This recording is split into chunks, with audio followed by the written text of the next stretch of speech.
নমস্কার বন্ধুরা, দত্ত গৌর চ্যানেলে আপনাদের সকলকে স্বাগত জানাই। ভগবান শ্রীকৃষ্ণ কেঁদেছিলেন, কিন্তু কেন, কবে জানলে চোখে জল আসবে?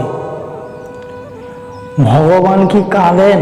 যিনি স্বয়ং পরমাত্মা, যিনি জগতের নিয়ন্তা, তার চোখে জল আসে কিভাবে?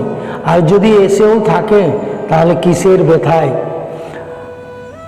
আজ আমরা জানব সেই রহস্য, সেই করুণ মুহূর্ত যখন ভগবান শ্রীকৃষ্ণ নিজে কেঁদে ফেলেছিলেন।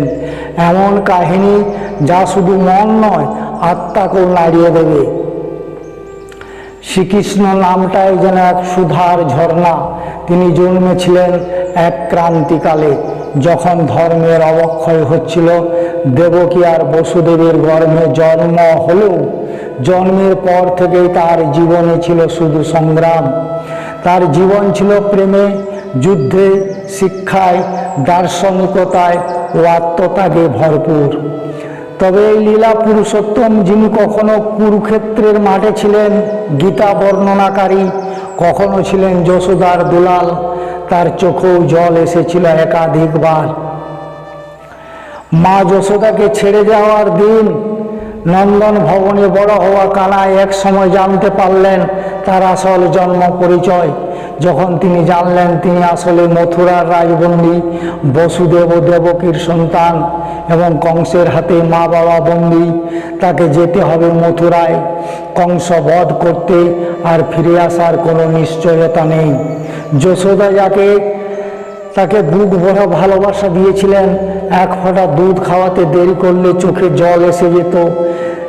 মা যশোদার সেই মাকে ছেড়ে যাওয়ার দিন নীরবে সকালের আলোয় ভগবান কৃষ্ণের চোখ বেয়ে নেমে এসেছিল এক অব্যক্ত অশ্রু। কিন্তু তিনি চুপ ছিলেন, কারণ তাকে ভাঙা চলবে না।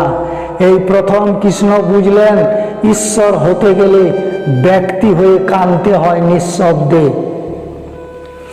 কংস বধ হলো, কৃষ্ণ মা বাবাকে মুক্ত করলেন, দেবকী আর বসুদেব তাকে বুক ভরিয়ে জড়িয়ে ধরলেন।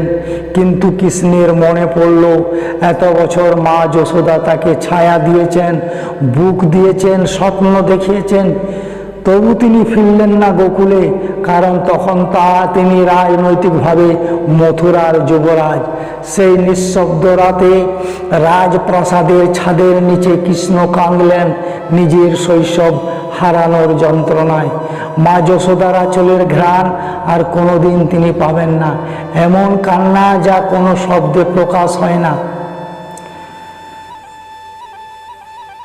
কুরুক্ষেত্রের যুদ্ধের শেষে কাঁদলেন কৃষ্ণ, কিন্তু কেন?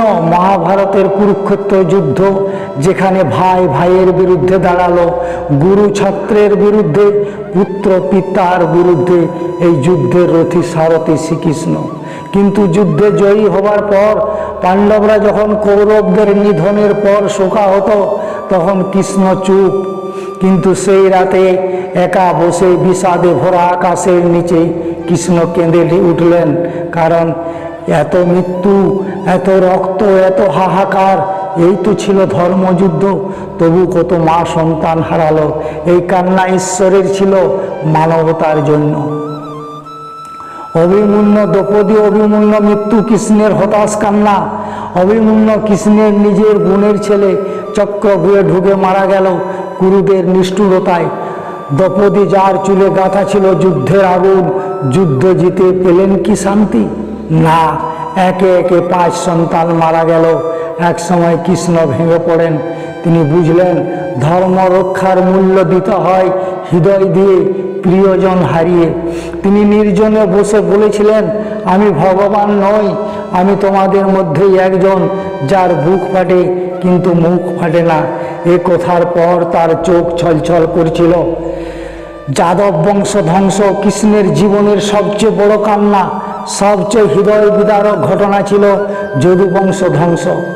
নিজের বংশ যাদের নিয়ে তিনি গর্ব করতেন, নিজের হাতে গড়ে তুলেছিলেন, তার চোখের সামনে একে অপরকে মেরে ফেলল মদ্যপানে, অভিশাপে, বিভ্রান্তিতে।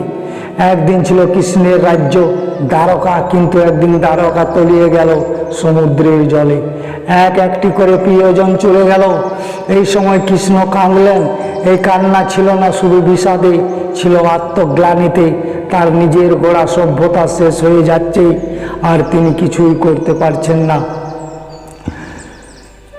অশ্রু ও ত্যাগের শেষ অধ্যায়। এক শিকারীর তীর এসে বিদ্ধ করল কৃষ্ণের পা, যেন অবধারিত পতন, এক বিশাল মহাযাত্রার অবসান।